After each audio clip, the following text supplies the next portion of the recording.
Okay, so this is the staff training for Strive to Move. We are going to go over four basic things in this: audio recording and visual. It's going to be our USP, which is our unique serving proposition, how we can help people.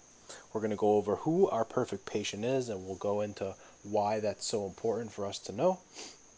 We're going to go into our core values of the company and the vision of the company. All right, so let's get started.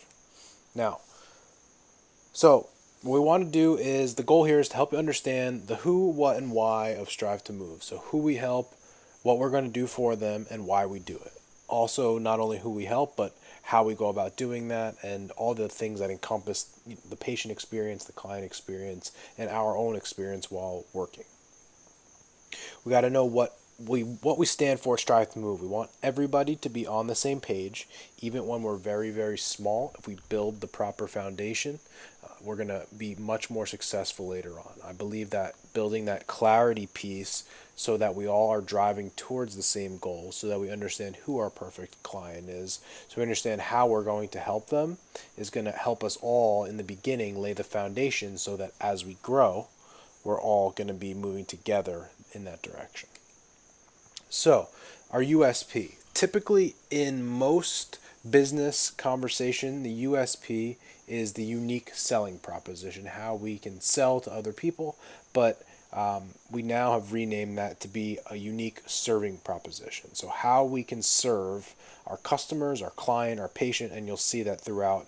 We use that term interchangeably between the three of those, but how we're going to help serve people. Now, everything that we do, whether it's the marketing or our sales or our treatments or how we speak to people or how they come through our office, is how we can serve them better. And everything and every decision we make is in the best interest of serving not only the clients, but serving the business in the best way that it can, so that everything can be symbiotic, working together and getting the best experience going.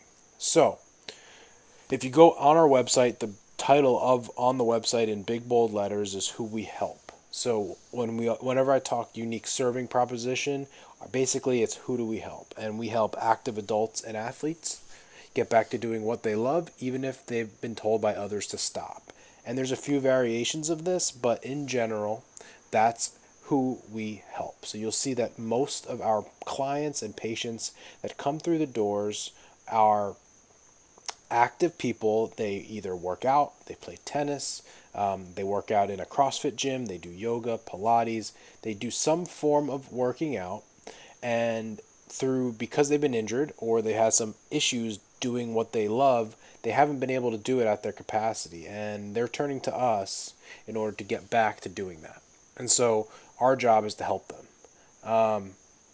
Our goal with our clients is we want to speak directly to them. We want them, when we do our marketing, when we put videos out, when we put things on Facebook and Instagram and send emails, we want people to say, this is exactly who we are, and that's exactly what we do, and you're exactly who we can help. So as we talk about, when patients call us for new patient appointments and they say something like, oh, I've been playing tennis and I haven't been able to play because my elbow hurts and I've been told that I should stop playing, and we can have the conversation of saying basically, hey, that's exactly the type of person we help. We've heard this story before and we've been able to help these people, and we certainly think that we can help you.